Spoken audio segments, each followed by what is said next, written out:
മുഴുവൻ തീരുമാനങ്ങൾ ഇവിടെ എടുത്തിട്ടുണ്ടല്ലോ. ഇതെല്ലാം നേരത്തെ തന്നെ തീരുമാനിച്ച് എടുത്തിരിക്കുന്ന കാര്യങ്ങളല്ലേ. ഇവിടുത്തെ ഫിനാൻസിൻ്റെ അനുമതിയോടുകൂടി എല്ലാ തീരുമാനങ്ങളും എടുത്തുകൊണ്ടാണ് ഇത് ചെയ്തിരിക്കുന്നത്. 2024 തീരുമാനം എടുത്തിട്ടുണ്ട് ഇത് സംബന്ധിച്ച്. 2024 അതടക്കമുള്ള തീരുമാനങ്ങൾ എടുത്തിട്ടുണ്ട്. കഴിഞ്ഞ ഗവൺമെൻറ്റാണ് ഒപ്പുവെച്ചത്, ഞങ്ങളെല്ലാം ഒപ്പുവെച്ചത്. അല്ല, നമ്മളിപ്പോൾ നിർബന്ധിതരായിരിക്കുകയാണ്. നമ്മൾ ഗവൺമെൻറ് സൈൻ ചെയ്തു പണം വാങ്ങിച്ചു കഴിഞ്ഞു. ഞങ്ങളതിൻ്റെ അല്ല, ഞാൻ സംസാരിക്കുമ്പോൾ വീണ്ടും ചോദിക്കല്ലേ അങ്ങ്. ഞാൻ മറുപടി പറയട്ടെ. നിങ്ങൾക്ക് എന്താണ് ഇത്ര പ്രശ്നം? അല്ല, നിങ്ങൾ അത് തന്നെയല്ലേ ചോദിച്ചത്, അതിനല്ലേ ഞാൻ മറുപടി പറയണേ. നിങ്ങളെന്തിനാ ഇങ്ങനെ ഇടയ്ക്കിടയ്ക്ക് ഇടയ്ക്കിടയ്ക്ക് കയറരുത്. നിങ്ങൾ ചോദിച്ചാൽ ഞാൻ മറുപടി പറയാം. ഞാൻ അവിടെ ഇരിക്കുമല്ലേ, ഇതെല്ലാം തീർത്ത് അങ്ങ് വീണ്ടും ചോദിക്കുന്നത് എന്തിനാ? അങ്ങ് ചോദിച്ചത് ഞാൻ കേട്ടല്ലോ, ഞാൻ പറയാനാ ചോദിക്കുന്നത്. അല്ല, നിങ്ങളെല്ലാം വീണ്ടും ചോദിക്കാൻ. ഞാൻ പറയട്ടെ മറുപടി. ഞാൻ പറഞ്ഞത് ഇപ്പോൾ PM ശ്രീ പദ്ധതിയിൽ സംസ്ഥാന സർക്കാർ അംഗമാണ്. കേരള എഗ്രിമെൻ്റ് ഒപ്പുവെച്ചു. അതിൻ്റെ ഭാഗമായി പണം വാങ്ങിച്ചു കഴിഞ്ഞു. അതിൻ്റെ ഭാഗമായിട്ടാണ് നമ്മൾ നിൽക്കുന്നത്. 163 ഇടങ്ങളിലായി 336 വിദ്യാഭ്യാസ സ്ഥാപനങ്ങളാണ് കേരളത്തിൽ PMC സ്കൂളിൽ വരിക. എത്രയാ പദ്ധതിയുടെ വിഹിതമെന്നറിയോ? കേന്ദ്ര സർക്കാരിൻ്റെ പദ്ധതി വിഹിതം അനുസരിച്ച് 1,13,00,000 രൂപ ഒരു സ്കൂളിന് കിട്ടണം. അതിൽ 60% ആര് വഹിക്കണം? കേന്ദ്രം വഹിക്കണം. 40% ആര് വഹിക്കണം? സംസ്ഥാനം വഹിക്കണം. അപ്പോൾ കേന്ദ്ര സർക്കാർ വഹിക്കേണ്ട 60% കൂട്ടി നോക്കിയാൽ ശരാശരി 85 ലക്ഷം എന്ന് കൂട്ടുക ഒരു സ്കൂളിന്. അങ്ങനെ 336 സ്കൂളിന് ഇൻറ്റു 85 വന്നാൽ ഏകദേശം എത്ര വരും? ഏകദേശം ഒരു 285 കോടിയോളം വരും. ആ 285 കോടിയിൽ നിന്നൊരണാ പൈസ കേരളത്തിൽ കിട്ടിയിട്ടുണ്ടോ? സിമ്പിളല്ലേ ചോദ്യം?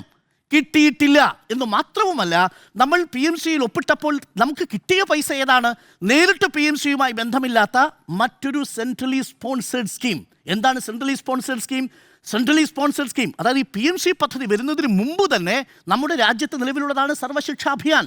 അതിൻ്റെ ഭാഗമായി ഓരോ സംസ്ഥാനങ്ങൾക്കും സർവ്വശിക്ഷ കേരളം പോലെയുള്ള പദ്ധതികളുണ്ട്. ആ പദ്ധതികളുടെ ഭാഗമായി സ്പെഷ്യൽ ട്രെയിനിങ് കൊടുക്കുന്നതുണ്ട്, യൂണിഫോമിന് അലവൻസ് കൊടുക്കുന്നതുണ്ട്.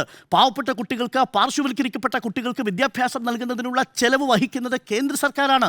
ആ സർവ്വശിക്ഷാ അഭിയാൻ്റെ ഭാഗമായി ഒട്ടേറെ പദ്ധതികൾ നമ്മുടെ സംസ്ഥാന സർക്കാർ നടപ്പിലാക്കിയിട്ടുണ്ട്. ആ സർവ്വശിക്ഷാ അഭിയാൻ്റെ ഭാഗമായി ഒരു പൈസയുടെ തടസ്സവും നമുക്കുണ്ടായിരുന്നില്ല. 2020 NEP നടപ്പിലാക്കുന്നത് വരെ 2021-22 നമുക്ക് തടസ്സമുണ്ടായില്ല. 2022-23 സർവ്വശിക്ഷാ അഭിയാന്റെ ഭാഗമായി, PMCയുടെ ഭാഗമല്ല കേട്ടോ, സർവ്വശിക്ഷാ അഭിയാന്റെ ഭാഗമായി 188 കോടി നമുക്ക് കുടിശ്ശിക വന്നു.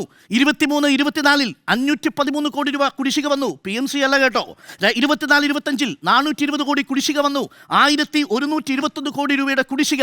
അങ്ങനെ കേരളം തുടർച്ചയായി കേന്ദ്ര സർക്കാരിൽ സമ്മർദ്ദം ചെലുത്തിയപ്പോഴാണ് ദാ വരുന്നു PMCയിൽ ഒപ്പിട്ടാൽ സർവ്വശിക്ഷയുടെ പൈസ കൂടി തരാം. ഇത് രണ്ടാണ്.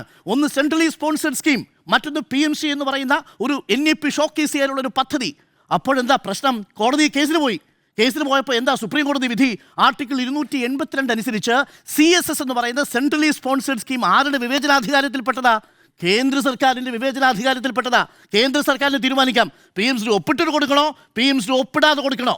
അതിന് ബാധകമല്ലാത്ത ഒരേ ഒരു കമ്പണൻ്റ് ഏതാ? Right to education. അതിൻ്റെ ഭാഗമായിട്ടാണ് കേരളത്തിന് ബാക്കി പൈസ 106 കോടി രൂപ കിട്ടിയത്. അതും PMCയുമായി ഒരു ബന്ധവുമില്ല.